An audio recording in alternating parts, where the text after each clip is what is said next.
that's kind of the way that I've tried to approach it with WRP stuff, and certainly with Trinity as well. Like, kind of, never done it for the money. It's like, I'm doing it because I'm a bike rider. So I want a product that's going to be really good. But in saying that, I think that's where the most authentic stuff comes, because it's like, well, you're doing it for the right reasons then. But I think a lot of Europeans kind of take it for granted. It's just like, oh, it's just a race down the road and it's a World Cup. It's like, it'll always be there. I could do it next year. Whereas Aussies, desperation is probably the wrong word, but for lack of a better term, it creates a bit of desperation. It's like, if we're gonna do, we're gonna do this thing. Well, like the Chad Reed type of guys. Yeah, it's all like, or nothing. You're burning the boats. At some you just point. like, let's just send it.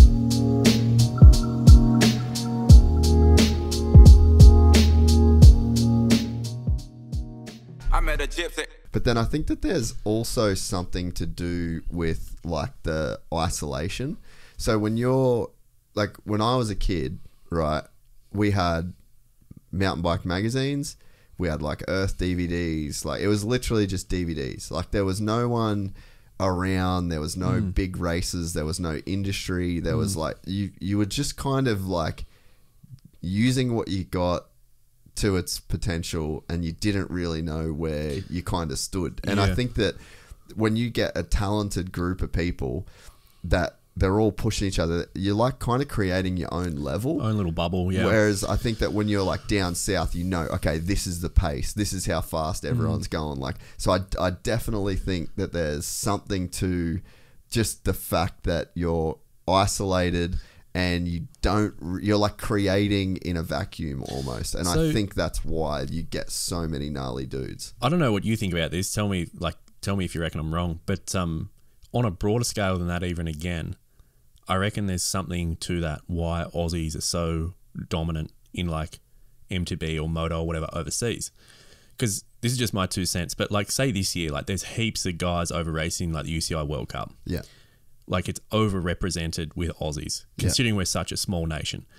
And I almost think there's some type of, like if you're from Europe or America, more so Europe, but I think a lot of Europeans kind of take it for granted. It's just like, oh, it's just a race down the road and it's a World Cup. Yeah. It's like, it'll always be there. I could do it next year. Whereas Aussies, it's such an effort to get there. Like desperation is probably the wrong word, but for lack of a better term, it creates a bit of desperation. It's like, if we're gonna do, we're gonna fucking do this thing. Yeah. It's even like, you look at, well, like the Chad Reed guys, like type of guys. Yeah, it's all or nothing. You're burning the boats at some point. You just like, let's just fucking send it. Yeah.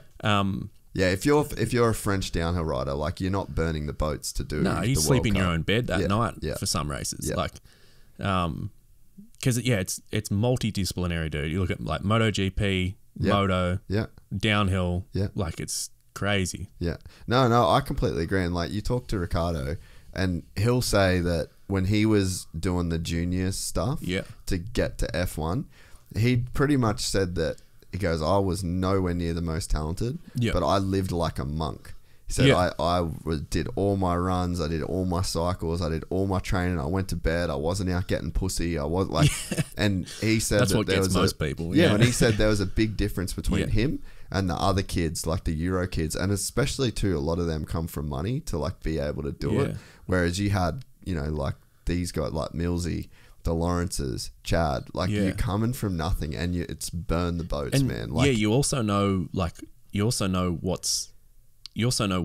is back in Australia. It's like, if this doesn't work, I'm going home. Yeah, and I might not get to come back again. Yeah, yeah. You know, so it's like, I don't know whether desperation is the right word, but there's more fire up your ass because it's just not taken for granted. Yeah, and then I think like, you know, that point I made about like creating in isolation. Think about Sam Hill.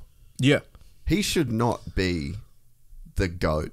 Well, it's like, on a broader note, again, like, dude, so many of the WA crew shred so hard. That is isolation. Yeah. You know, like, I really think that there's something about being isolated and being away and just like not having any preconceived notion of what the limit is, what lines to take, what to run, what to do. Like, you just have complete freedom to create. And when you get the right level of talent put into that environment, I think that, at least from the way I look at it, I think that's something that lends itself towards getting those crazy outliers. For sure. Like, Adelaide's even a bit the same. Like, like Connor, Troy, they're both from Adelaide. And then even like BMX racing, like over the last Olympics, like 2012, there was Sam and Brian Kirkham. out of the 3 men, they were both from Adelaide. And then 2016, Anthony Dean and Sam, both from Adelaide, out of 3 men. It's like crazy. It's just like a melting pot. Yeah. And I think, like, I spent a bit of time in Adelaide because my brother lives there. And I think, yeah, it's a bit of the isolation, but it's also like the scene, because it's isolated, the scene's so tight. Yeah, yeah. Yeah, they just keep pushing each other. Yeah, and I think, like, at least for us, I mean, my whole childhood, man, was like literally we made our own downhill tracks. Yeah. Like, we had nothing to do. Like, what the fuck else were we going to do, man? Like, it was either ride mountain bikes and push bikes and motocross or do drugs. Like, legit, that was the fucking options, you know? Like, we didn't have, there was nothing competing for our attention. There was no other options. Like, it was so small. There was only a few of us, like, only a few of us that were interested in it. And I think you find the people that are interested in it, like you said, because it's so small. Like, there's not that many guys doing it. Dude, we just dig jumps, like built jumps, made downhill tracks, like pushed up. I would have pushed 1,000 downhill runs in my day, you know? Yeah, yeah. Well, I was even having this conversation just to a mate of mine yesterday, because I'm still in my 20s, but I'm getting near the age like that my parents were when they had me. Yeah. And I was like, man, like my mum and dad were like very responsible, but at the same time, like we grew up on a farm and they just let me and my brother run amok. Yeah, yeah. And I was like, yeah, I don't know, we'd just go out all day on bikes, whatever. I was like, yeah, I couldn't imagine that having that type of responsibility, but it's, yeah, I don't know, it's pretty cool. And like one of my mates from back home, like, we have known each other since we were like 3 years old, all like always into bikes and shit. And it's just like, yeah, we were having the conversation as well. It's like, it's just wild. Just, yeah, I don't know. Just bikes in general is pretty close knit sort of community. It's like 20 years later, looking back on it, it's like, I don't know. It's weird to think that. Yeah, there's something that there's like like-minded. It's almost like a litmus test, you know? Oh, you like bikes? I like bikes. You know, let's hang. There's going to be so much convergence. We're excited to announce the launch of our new membership site, gypsytales.com, packed with exclusive content and perks that you won't find anywhere else. This is your chance to become a part of the Gypsy Gang. And as a special bonus, if you sign up to an annual membership, you'll be entered into the draw to win our custom-built TC125. Gypsy Gang.